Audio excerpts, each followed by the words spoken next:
I love Ninjago. It's been my favorite show of all time since before I was even double digits. I mean, look at this picture. I was like 8 when this was taken.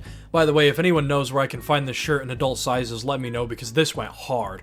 Anyway, when I was younger, the Ninjago community to me was the kids in the schoolyard arguing over who the Green Ninja was gonna be, whether Lloyd would defeat the Overlord, what happened to Zane at the tail end of Season 3's finale. Only in recent years have I joined the Ninjago community online, and immediately upon doing so, I noticed a strange pattern about the fandom. There is a lot of nostalgia posting, and I mean a lot. Sizable pages on Instagram and TikTok dedicated to Ninjago only seem to care about the earlier seasons. In fact, these so-called fans seem to even hold disdain and hostility towards new Ninjago. They also debate which season of Ninjago was the true ending, and none of them can ever seem to agree on what constitutes the old series. Either 2, 7, or 10 usually. By the way, imagine stopping at seasons 2 or 7 and never getting to see the Oni trilogy. That would be insane. Your loss, honestly. Those who stop at season 7 remind me of the meme of the guy who's like walking away from digging up diamonds. Though it's not just the internet, when I bring up Ninjago in real life and people claim to be fans of it, they usually seem to know everything about seasons 1 and 2, maybe up to like 5. But they have no idea about anything else. It seems like Ninjago's just like an item of nostalgia for many. I mean, if you like the series, I'm not expecting you to have read the Twitter novellas, every Ninjago magazine issue, every junior novel, or even have watched every episode. You can still be a fan even if you didn't get into the newer stuff for some reason. Hell, most Star Wars fans seem to like only maybe like 2 to 4 of the movies. I call myself a Five Nights at Freddy's fan, and still I only really care about a few of the games. My problem is just when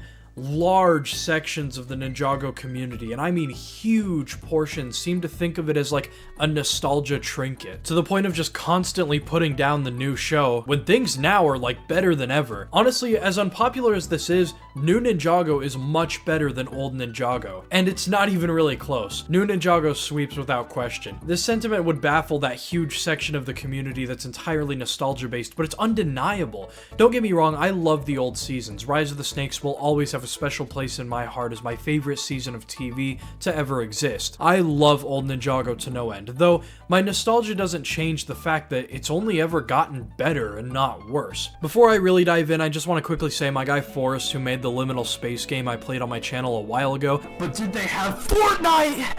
Battle Royale! He's popping off with his whole new brand, Things Change, where he's making music. He just dropped this t-shirt. When you order a t-shirt, it also comes with paintings and stickers. I got some really cool Fruta Guerrero ones. Here's me wearing it. Link is in the description. First, we need to determine what constitutes a new Ninjago. Most of the nostalgia-blind fans point at seasons 7 and 10, so it's somewhere around there. In terms of animation, Ninjago post-redesign has gotten way better. The fight scenes beforehand looked like Minecraft PvP, the only real exceptions being Wu and Garmadon versus the Time Twins in a flashback of season 7, and Kai versus Karloff, maybe a couple of others. People love to praise the final battle of season 2, but I promise you, as great as you remember it from when you were young, the fight hasn't aged well. I have come here to fight you!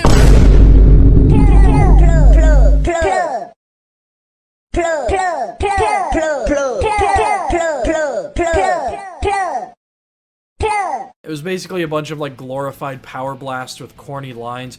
Most of the fights were like this.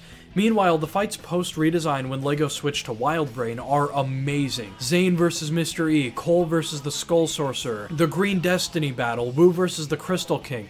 All absolutely amazing and captivating. Stretch animations, the slapstick, and real fights have actually done numbers for the series. They're extremely well choreographed. Also, the textures are a lot better. The ninjas' powers actually look more crisp, like they're actual elements, instead of just colored aura. The lighting and shading is so much clearer.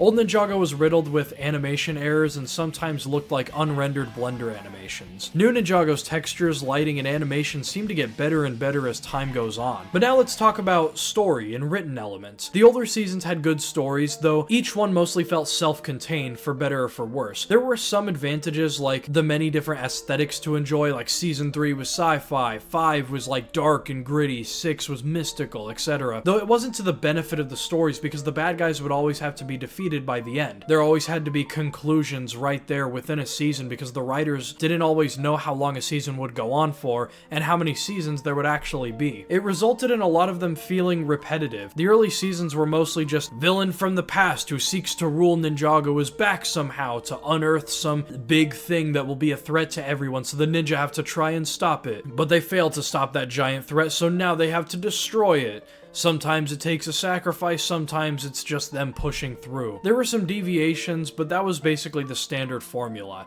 Also, because each season was mostly its own thing, it made the tones feel, at times, inconsistent. The pacing in older seasons also fluctuates heavily. Like, in 1 and 4 it's perfect, but 5 and 6 are kinda slow, 2 is half filler, 3 is super fast, 7 also has quite a bit of filler. Meanwhile, the last 5 seasons in, like, the Wild Brain era, as many call it, seem more structured and planned out. There were hints leading through, with villains collecting Vengestone. Dragon's Rising has a storyboard already mapped out from the beginning, so it fixes a lot of these issues. They don't have to constantly bounce between tones each season. In newer seasons, and especially with Dragon's Rising, it feels like there's a lot of deep, intricate storytelling with mature themes well woven with the funny, light jokes within the same seasons. Also, it felt less formulaic, like they actually wanted to try new things.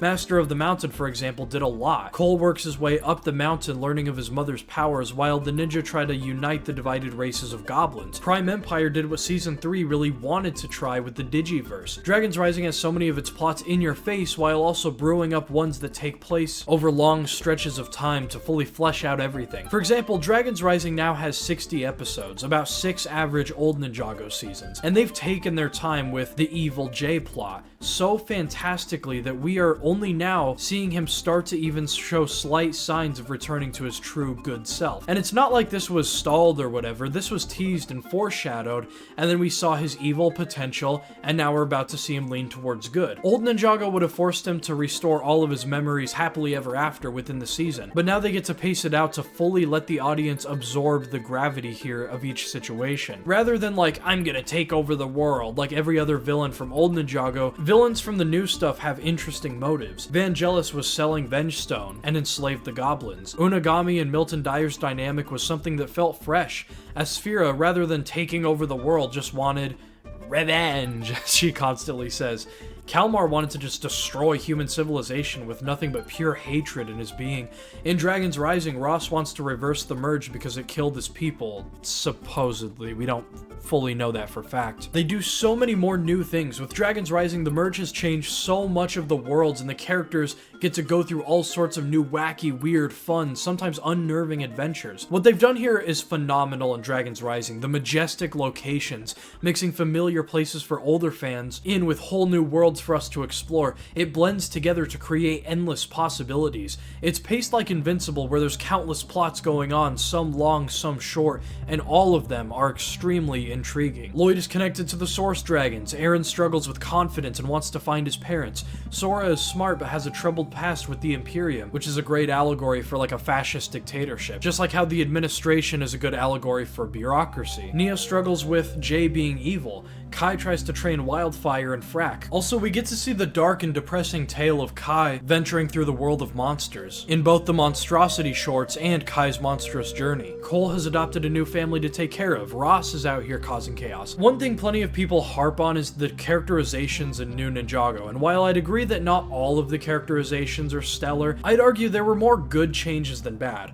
Lloyd in older Ninjago seasons pisses me off with how bland he is. He was kind of fun as a rascal kid, but immediately after aging up, he became boring. The Oni trilogy gave his character the greatest glow up we've ever seen, and afterwards his character was much stronger. Beforehand, he felt like Kal-El or Steve Rogers, just kind of the standard good guy who always does what's right and never gives up or whatever. Whereas the Oni trilogy turned him into somebody more modest, vulnerable, and relatable, like a Peter Parker type. And ever since then, his portrayal has been just that, relatable. He vents his frustrations, he's constantly thinking of the past because it affects him deeply. He's depressed, he suffers, but he fights on through that. Whereas beforehand, his character didn't actually show us his pain and struggle in any way. Jay is a character I like, and he was often undermined throughout the show, and so now his evil arc in Dragon's Rising is making him much more more badass. Not badass because, oh, he's evil now, but because he's finally making big moves and really showing us what he's capable of, and I love to see it. Nia was portrayed terribly in earlier seasons. Like in season 1, she was goated, but then her character was often done dirty. The love triangle, having minimal involvement in seasons 2 and 4, her attitudes in seasons 5 and 6. Her character was poorly portrayed in most of the seasons before the Oni trilogy. But from then onwards, she's much better. She feels like one of the ninja. She deconstructs some of the overly independent persona she built in Seabound when she learns that it's okay to ask for help. One thing that always struck me as odd is how in the Jaya relationship, Jay's entire character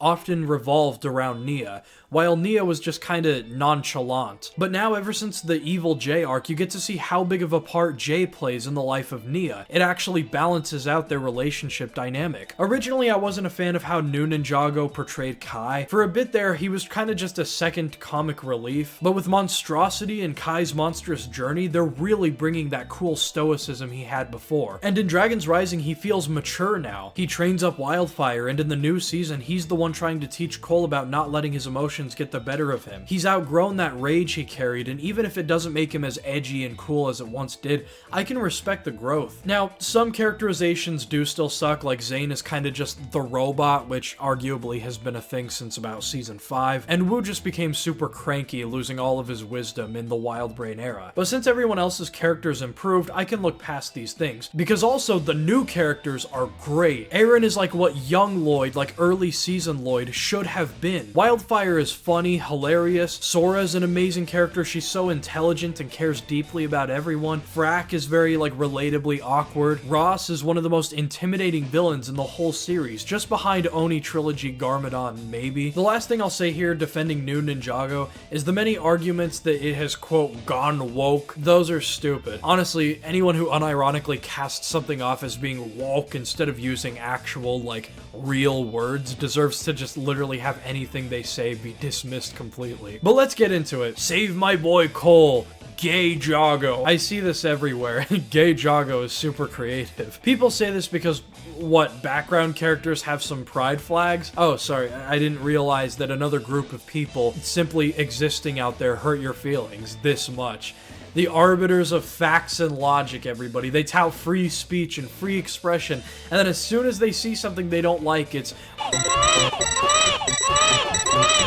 the Save My Boy Cole one is about how Cole is seen very close with Geo in certain scenes. It's not like they're having, like, steamy gay on this children's show, so who actually cares? There would, like, maybe be, like, some kind of argument if you had a character who was very much straight in the original series who was then, like, turned gay, but this isn't even that. Remember when Cole struggled with coming out to his father about being a ninja? You ever think that maybe there was something else it was allegorical to? If you have even, like, a shred of media literacy, you can kind of see it. Pink Zane was funny back in the day, but if modern Ninjago did this, these people would flip out. All in all, Ninjago is not an item of nostalgia. Old Ninjago's not inherently better. Much of the new stuff is genuinely good. Sure, it's not the way that it was back then, not just the show, but your life. Eggs cost a crypto rug pull. You probably have a job now. You've probably grown up since the show came out. Instead of discussing the mysteries of who the Green Ninja is with your friends at school, you get called autistic for trying to talk about who Ross's master is at work. But take off the nostalgia goggles before you insult the new seasons without watching them, because this stuff going on right now is great. The last 5 seasons really tried new things, made new stories, broke the formula, and showed some of the best fight scenes ever. They upgraded many of the characters. Dragon's Rising is currently doing so much for the franchise right now. The plots feel a lot smoother, both long and short ones. There's so much goofy humor that's tied in with all the dark stuff going on as well. It's even fixed some problems that Old Ninjago had, like Dragon's Rising established that the Riders of Destiny influence events rather than create them. And like I said earlier with Nia, showing that she cares about the relationship as much as Jay does. At the end of the day, while I'm very glad to have grown up with this, I can admit that this is so much better.